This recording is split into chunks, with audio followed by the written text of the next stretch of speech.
Victoire nette et sans bavure 3-0, triplé de Robert Lewandowski. Vous n'êtes pas content? Triplé.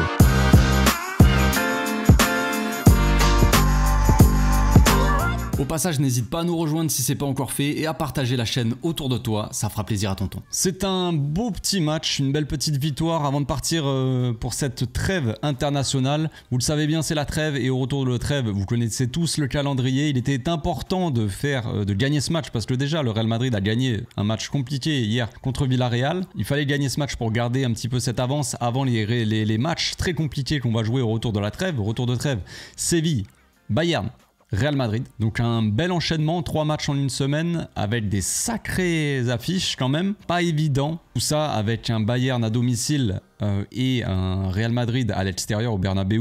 On en parlera en temps voulu. Pour le moment, l'important, comme je l'ai dit, c'était de gagner ce match-là et de prendre un maximum de confiance aussi. C'est le cas pour Robert. Robert qui a pris un match de confiance triplé de Robert. Quelle joie déjà. Quel soulagement aussi pour tout supporter du Barça de retrouver un Robert Lewandowski. Presque prime, on pourrait dire. Un Robert qui claque des buts à tout va. Franchement, ça fait plaisir parce que c'est vrai que depuis qu'il est arrivé, eh bien, ça nous manquait un petit peu. En tout cas, depuis la saison dernière, on avait un peu de mal. C'était pas assez, tu vois. Il y avait un manque d'efficacité. Et là, on peut pas dire que Robert manque d'efficacité parce que je sais plus à combien de buts il est. Il doit être à 11, 12, quelque chose comme ça, peut-être. Je sais plus exactement. Buts en quoi? En 10 matchs? Je sais plus à force. Mais franchement, efficacité, grande efficacité. Pas parfaite, évidemment, mais grande efficacité de la part de Robert. Et le Barça en a clairement besoin. Comment parler de ce match sans parler des hors-jeux aussi? On va s'appeler le FC hors-jeu bientôt. C'est incroyable le nombre de hors-jeux qu'il y a eu. Alors, je crois, si je ne m'abuse, qu'il y a eu 12 hors-jeux.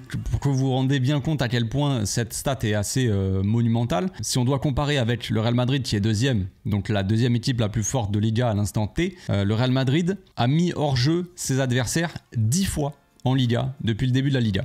Tout match confondu depuis le début de la saison, 10 hors-jeu. Le Barça a mis hors-jeu Alaves 12 fois, juste contre Alaves, juste sur ce match-là.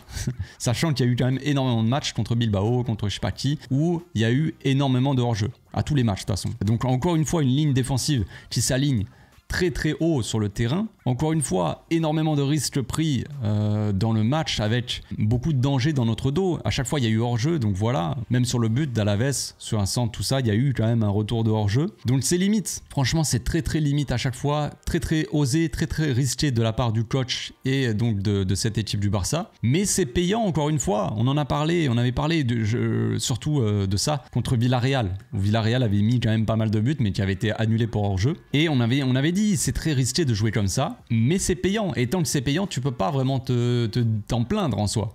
Parce que tu gagnes les matchs et voilà, tout le monde est content. Maintenant, c'est vrai que Omar justement le disait sur Beansport là pendant le match, et il disait que quand tu mets ta ligne aussi haute défensivement parlant, eh bien les retours défensifs sont beaucoup plus longs en termes de distance et les efforts par les défenseurs doivent être décuplés, on va dire. Tu fais des courses à haute intensité encore plus longues, encore plus longues quoi, en termes de mètres. Donc plus de fatigue pour les joueurs et donc plus de risque de blessure aussi. Quand on sait qu'on a quasiment personne pour les rotations en défense, les défenseurs, il y a quasiment personne. Il y a Eric Garcia qui est passé en défense, je crois, en fin de match là, quand Frenkie de Jong est rentré. C'est complicado. C'est complicado. Donc attention quand même, attention. On verra dans les gros matchs, on verra contre le Bayern, on verra contre le Real Madrid si on a une ligne défensive aussi haute, si on prend autant de risques. C'est valable contre Alaves, c'est valable dans des matchs comme ça. Mais est-ce que ça sera valable contre les grosses équipes comme ça qui vont forcément essayer d'appuyer là-dessus? C'est une évidence. Si le coach d'Alaves, et si cette équipe d'Alaves a essayé de travailler, parce qu'on l'a très bien vu, ils ont essayé de maximum de faire des appels dans le dos, maximum d'envoyer des ballons en hauteur au-dessus de la défense, dans le dos de la défense. Ils ont travaillé ça tout le match et ils ont essayé de marquer comme ça. Si Alaves l'a vu, j'imagine pas à quel point le Real Madrid d'Ancelotti et le Bayern de compagnie l'ont vu et vont essayer de travailler ça. Donc on verra. Donc ce match-là, franchement, il a été plutôt positif évidemment parce que déjà on a gagné, c'est le principal, on a pris les 3 points, on a eu un clean sheet, même si c'était pas gagné d'avance parce que franchement, Iñaki Peña il me fait peur. J'ai peur d'Iñaki Peña. Il est un peu flippant, il n'est pas forcément rassurant dans ses cages, il fait quelques sorties,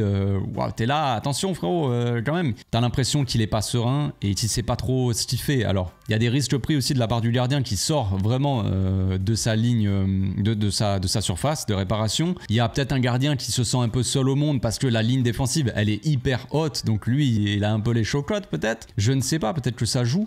Mais c'est vrai qu'il n'est pas très rassurant de toute façon dans les sorties aériennes, dans les face-à-face ou dans les trucs comme ça. Voilà, on a eu de la chance aussi. Il y a un poteau qui a été tapé. On aurait pu prendre un but. Bon, en attendant, on a eu un clean sheet. Donc en termes de goal average et tout pour la suite de la saison, c'est positif aussi. On n'a pas encaissé, on en a mis 3. On est content. Mais voilà, c'est vrai que Iñaki Peña n'est pas très rassurant.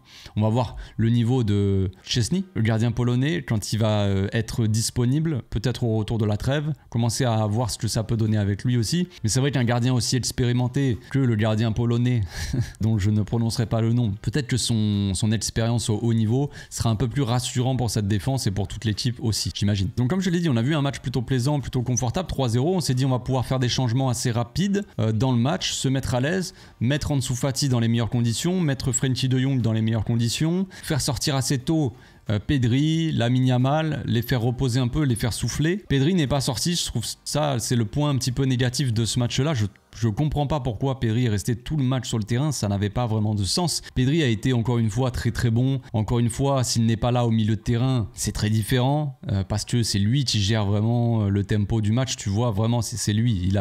C'est lui qui tient les rênes de cette équipe, on le sait. Mais est-ce qu'il y a vraiment un intérêt à s'y jouer 90 minutes dans un match comme ça où tu gagnes 3-0 depuis la mi-temps et où, au final, mis à part les longs ballons, à la veste, ils n'ont pas apporté grand-chose. Ils n'ont pas dans le jeu, je veux dire, il n'y avait pas besoin de tenir ce ballon aussi au milieu. Et autre chose aussi assez négative, je trouve assez négative, c'est que tu laisses Pedri 90 minutes, donc tu peux te dire peut-être je vais garder Pedri sur le terrain pour tenir un petit peu ce ballon. Et c'est pas ce que ce Barça-là a fait. En première mi-temps, on a joué de manière très verticale, un jeu très direct pour essayer de mettre le plus de buts possible. Et ça, je le comprends évidemment. On entame le match de la meilleure des manières. On met l'intensité qu'il faut, on met l'agressivité qu'il faut, on met la vitesse dans le jeu qu'il faut, tout ça. Il faut aller chercher un nombre de buts maximum pour se mettre à l'aise le plus vite possible. Ok, on gagne 3-0 à la mi-temps. Pourquoi dans la deuxième mi-temps, on a vu un Barça qui continuait à jouer long, à jouer rapide, à jouer vite, essayer de balancer des longs ballons quand... Les gars, calmez, on ne perd pas le match. En fait, par moment, le Barça, on a l'impression, là, ça a été assez visible en deuxième mi-temps, on a l'impression que ce Barça-là ne sait pas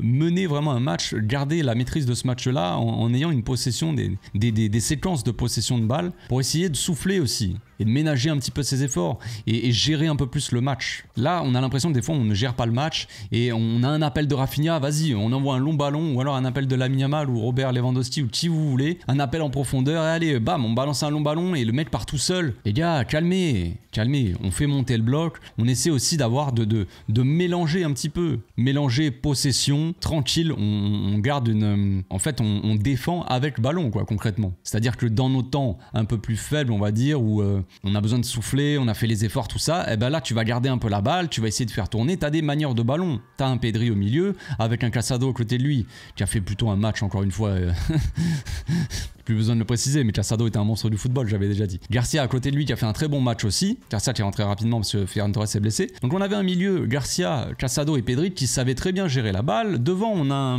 un Lamine Yamal qui sait aussi gérer le ballon comme il faut, patienter quand il faut patienter. En défense, t'as des manières de ballon aussi qui sont Koubarsi et Inigo Martinez. Pourquoi on a besoin de se précipiter, de jouer long, de balancer? Le mec il part tout seul, vas-y, on l'envoie à la mort. Les gars, calmez, il n'y a pas besoin de toujours jouer vite en fait. C'est ça que je ne comprends pas. Parce que les joueurs ne s'économisent pas et ne gèrent pas vraiment le match. Et puis t'as des risques de contre-attaque derrière et tout. C'est inutile, je trouve. À la fin du match, et là ça se voit très clairement, on a un appel. Alors Rafinha a fait un très grand match, hein. Pas de problème avec ça, une très grande première mi-temps. De toute façon, il y a eu vraiment une très bonne première mi-temps et une deuxième mi-temps, les gars, c'était la sieste. Hein. Concrètement, on a joué, mais sans plus. À la fin du match, je le montrerai dans l'analyse demain. À la fin du match, à la 92e minute, on a Rafinha, il reste 1 minute 30 secondes de temps. Et t'as Rafinha qui fait un appel dans le dos de la défense, qui demande à Casado, vas-y, envoie, je suis seul. Et Casado, il joue tranquille à côté de lui, il lui dit à Rafinha, calme-toi. Et Rafinha, il se plaint, il est comme ça, il bouge les bras. Et il lui dit, calme-toi, il lui montre, frérot, c'est la fin du match, calme-toi, ça sert à rien. Et c'est un gamin de 21 ans comme Casado qui a cette intelligence-là de jeu, cette expérience. T'as l'impression que le mec, il a 40 ans de carrière derrière lui. C'est lui qui est obligé de dire à tout le monde, calmez-vous, on calme le jeu. C'est la fin du match. Qu'est-ce qu'on a besoin de balancer encore des longs ballons? C'est bon les gars, on l'a fait pendant tout le match, on va se calmer un petit peu, quoi. Comme ça, je trouve pas ça très normal qu'il y ait des joueurs d'expérience qui ont l'air de pas vraiment le comprendre. Après, il n'y a pas de critique envers Rafinha, il a fait un très bon match encore. Comme je l'ai dit, très grosse première mi-temps principalement. Un Barça qui a été très très bon en première et qui a un petit peu, je pense, baissé le pied en deuxième. Il y a eu la rentrée d'Ansu Fati et de Frenkie de Jong. Ansu Fati qui a fait plutôt une bonne rentrée, même s'il a failli offrir un but à Alaves quand même, on va pas l'oublier ça. Il a fait une passe en retrait à un moment, presque belle passe D pour l'attaquant d'Alaves, attention quand même frérot. Mais Ansu Fati qui s'est procuré pas mal d'occasions, qui était pas trop mal. On a senti qu'il avait envie de marquer, évidemment, c'est pas besoin de le préciser, c'est une évidence. Et on a senti surtout que ses coéquipiers avaient envie qu'il marque, avaient envie de le faire marquer. Ils étaient tous là à chercher en dessous. Première occasion où Ansu Fati a failli marquer, où je crois que c'est là qu'il fait le poteau, je crois. Ben, Rafinha il attend, il déborde un petit peu sur le côté, il attend, il cherche en dessous, il y a Lewandowski qui est au premier, qui fait son appel, au second poteau mais il est au centre, et il attend un petit peu l'arrivée d'en dessous, et là il lui donne et Ansu Fati tire et le gardien l'a dévie sur le poteau malheureusement, mais on a senti vraiment une équipe, même Pedri par moment il est là, il attendait, il gardait le ballon, il cherchait Ansu Fati et il essayait vraiment de lui donner, donc on a senti vraiment toute une équipe autour d'Ansu Fati pour essayer de le mettre en confiance et tout ça, et ça c'est quelque chose de positif, ça ne peut que être positif. Dans un match où on gagne 3-0, s'il y a 0-0 et tout, chercher absolument Ansu Fati pour le faire marquer, c'est pas la priorité. Mais là, 3-0, on est tranquille, essayer de mettre en confiance son coéquipier, ça prouve vraiment que ce vestiaire est sain, que tout le monde essaie de s'entraider, tout ça, qu'il y a cette positivité dans le vestiaire, cette bonne mentalité, et c'est quelque chose de très sympathique, très gentil, très cool. Je pense. On va finir avec les hommes de l'ombre, on va dire. Des mecs comme Inigo Martinez, qui a fait encore un immense match. Inigo, je sais plus ce qu'on peut dire sur sa saison, mais elle est vraiment monstrueuse. Eric Garcia aussi. Eric Garcia très très bon sur le premier but, le ballon qu'il donne à Lewandowski, il est magnifique. Avant, il y a la passe de Casado qui casse toute une ligne. Incroyable aussi, on le reverra dans l'analyse demain, les gars, ne vous en faites pas. Mais voilà, donc très grand match de Casado, évidemment, qui a été partout. Mais très bon match d'Eric Garcia en tant que 6, encore une fois. J'ai posé la question sur Twitter, qu'est-ce qu'on en pense d'Eric Garcia depuis le début de la saison, son niveau de jeu. Donc il y en a qui disent que c'est correct, que c'est bien pour une doublure, il y en a qui disent que c'est très bon, tout ça. Dans l'ensemble, de toute façon, c'est assez positif autour d'Eric Garcia. Il y en a qui disent effectivement que c'est correct pour une doublure, et c'est ce qu'il est, de toute façon. Eric Garcia n'est pas un titulaire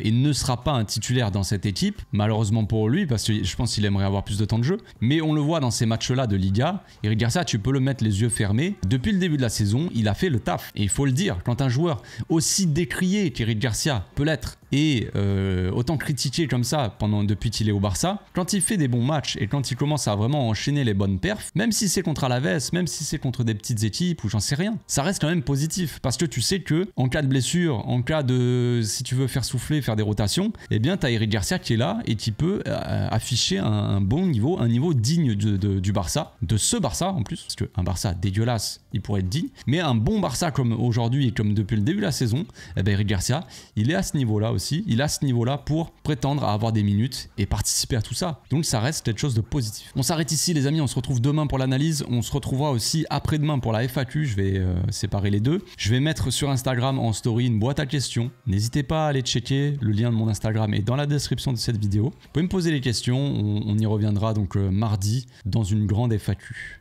Voilà, tout simplement. Je vous souhaite une très bonne soirée, une bonne fin de week-end.